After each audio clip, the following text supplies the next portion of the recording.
If your side hustle is getting serious, or you're thinking about starting a business, or even if you started a business but you haven't done anything legally to set up a business, this is the time you should be thinking about what kind of business structure do I need for my business? And there's a lot of different choices.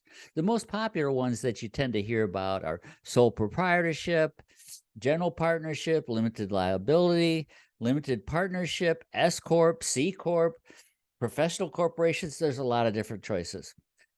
I'm going to explain each one of these briefly so that you can pick the right one for you. But let me first say, I am not an attorney and I am not an expert in every different state law there is.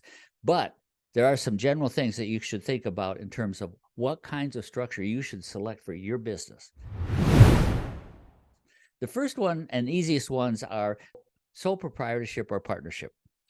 Basically, this you're just doing business and you under another name. So if I have a Busy Bee storm door company and I'm going to do install storm doors, but I'm just going to do it as Dick Richardson.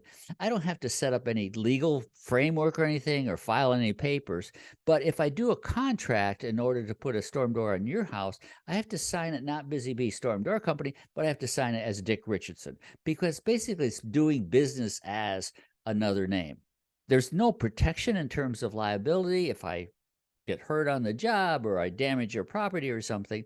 And I can't raise money. I can't take out business loans on the Busy Bee Storm Door Company because it's really just Dick Richardson. So Dick Richardson would have to raise that capital. So it's not for most people. A C corporation is a general for-profit corporation as a legal taxable entity separate from its owners. The liability issue, which is the most important thing to me, the liability is limited to the amount of business the partners put into the corporation on a C corp. So let's say I'm doing it with a friend of mine. I put in 10,000, he puts in 10,000, and now we get sued for doing something. The liability is limited to 20,000, 10,000 for me and 10,000 for him. So you're protected in some liability, but only to the amount that you put in. A bad thing about a C corporation is that it's sometimes called a double taxation corporation because the business gets taxed on its profits. And then when you take money and pay it to yourself, you also get taxed again at your personal tax rate. So C corporations have some protection, but there's some drawbacks too. The most popular one, probably for most small businessmen and entrepreneurs, is a limited liability corporation, LLC. So it's Success Breaks LLC is our corporation. The good thing is this protects the owners, in this case me, from being personally pursued for any repayment of debts or any liabilities. So there's the company as a thing, as an entity, and there's Dick Richardson as an entity. They're considered separate legal members. So you can't take my house or my car because of what that other entity may owe you. It's considered a disregarded entity in terms of tax purposes. In other words, whatever the business makes, Busy Bee Storm Door Company, it's at my tax rate as an individual.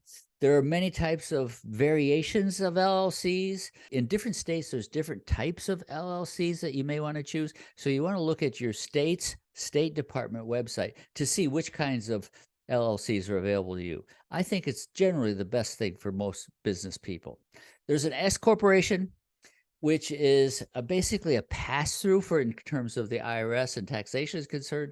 You have to meet very strict requirements by the IRS in order to be qualify as an S corporation.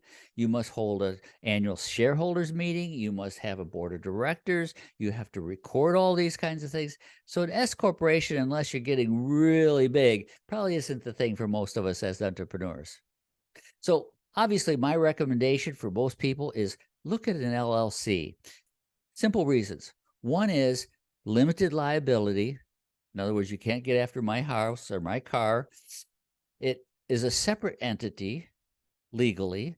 It adds credibility so that when you see a business that says Success Breaks LLC has more credibility than when people see just Success Breaks. It's a perpetual existence of the business, so I can sell it and move it on too. And there's some flexibility regarding taxation and the use of an LLC. So look at your state website and determine what you need in terms of forming an LLC in your state. Once you do that, you want to get an EIN, which is basically a social security number for businesses, and then you're good to go and you're protected in terms of liability. You can go out and raise funds for that business. You can take loans out.